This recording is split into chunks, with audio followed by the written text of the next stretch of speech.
안녕하십니까. 저는 국내 최초로 전자청진기를 2000년부터 개발한 사람입니다. 지금은 야베스라는 브랜드로 판매를 하는 GS테크놀로지의 김종수라고 합니다. 최근 저희 블로그에서 청진기 사용법에 대한 검색이 많아지고 있다는 걸 알게 되었습니다. 그래서 청진기에 관심이 있는 분들에게 제가 그동안 연구하면서 얻었던 그 정보들을 공유하고 또한 조금 더 나은 것들을 알려드리고 싶어서 동영상을 제작하게 되었습니다. 처음이기 때문에 여러 가지 부족한 점이 많을 걸로 생각이 됩니다. 이 점 여러분들에게 양해의 말씀 부탁드립니다. 또한 댓글을 통해서 여러분들의 좋은 조언과 또 정보 공유가 있다라면 언제든지 알려주시면 감사하겠습니다. 청진기에 대해서 서로 소통하고 더 좋은 관계를 갖기를 기대해 봅니다. 감사합니다. 청진기 발명 이전의 의사들은 지금 보시는 그림처럼 사람의 몸에서 나는 그 소리를 들었습니다. 그러면서 진단을 했다고 합니다. 그런데 이게 진단하는 모습이 약간 묘합니다.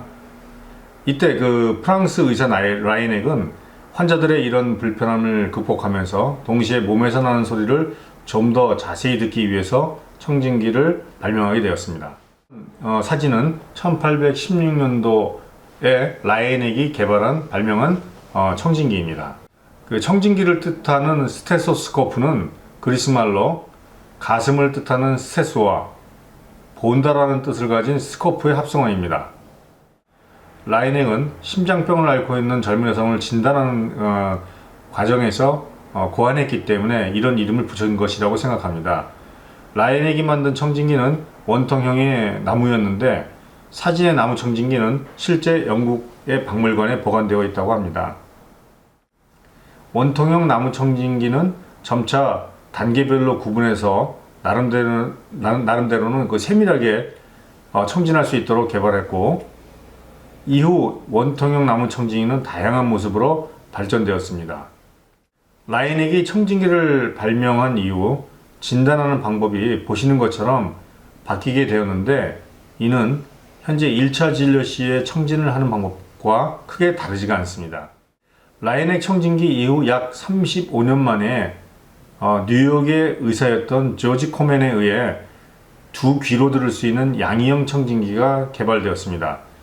당연한 이야기일 수 있지만 한쪽 귀로만 소리를 듣는 것보단 양쪽 귀로 동시에 소리를 듣는 것이 훨씬 잘 들리기 때문입니다. 이렇게 어떤 제품이든 인간의 욕구에 따라 개발되고 발전되어지는 것 같습니다. 보고 계신 사진처럼 조지 콜맨의 양이형 청진기는 아주 단순한 모습의 장치였지만 폐결핵과 같은 흉부 호흡기 질환을 정확히 진단할 수 있었다고 합니다. 이후 소리가 더 잘 들리도록 청진기의 재질이 나무에서 뿔 그리고 금속 등으로 변하게 되었습니다. 현재 많이 사용되어지는 전형적인 형태의 청진기인, 즉 오른쪽 사진의 청진기는 최초 양이형 청진기가 개발된 후 약 100년이 지난 1961년 닥터 리트만에 의해서 개발되었습니다. 그리고 우리가 포스트잇을 만드는 회사라고 잘 알려진 3M에서 리트만이라는 청진기 이름과 특허를 1967년도에 인수하였습니다. 그 3M은 현재 전세계 시장의 거의 90% 이상을 점유하고 있습니다. 리트만의 청진기가 발명된 이후 약 40년이 지난 2000년도에 3M은 전자청진기를 출시합니다. 보통 사람들은 이것이 인류 최초의 전자청진기로 알고 있습니다만 실제로는 리트만의 청진기 훨씬 이전에 미국 RCA라는 회사에서 1945년도에 전자식 청진기를 개발합니다. 이게 사실 우리나라가 해방의 기쁨을 맞았을 때 미국의 RCA는 이미 이런 전자식 청진기를 개발한 수준이었다는 거죠. 어떤 이유로 생산이 이어지지 않았는지 알 수 없지만 아마 값싸고 간편하게 사용할 수 있는 리트만의 일반 청진기가 출현했기 때문이지 않을까 싶습니다. RCA 전자청진기 이후 최초격인 리트만 2000이 밀레니엄이 시작하는 2000년도에 개발됩니다. 그 후 몇 년 사이에 세계적으로 유명한 IT 대기업들이 벤처 기업들과 손잡고 전자청진기 개발에 뛰어들게 됩니다. 우리가 잘 아는 휴렛패커드, 필립스, 웰치얼린 같은 큰 회사에서 벤처 IT 업체들과 손잡고 2000년 초에 전자청진기를 출시하는데, 국내에서는 우리 GS 테크놀로지에서 야베스라고 하는 브랜드로 2003년 초에 전자청진기를 출시합니다. 이때 개발 기간만 대략 3년 8개월 정도 걸렸던 것으로 기억합니다. 2009, 2010년 이후 IoT, 웨어러블, 와이파이, 인터넷 등의 어떤 기술과 접목된 다양한 전자청진기가 그림처럼 나오고 있습니다.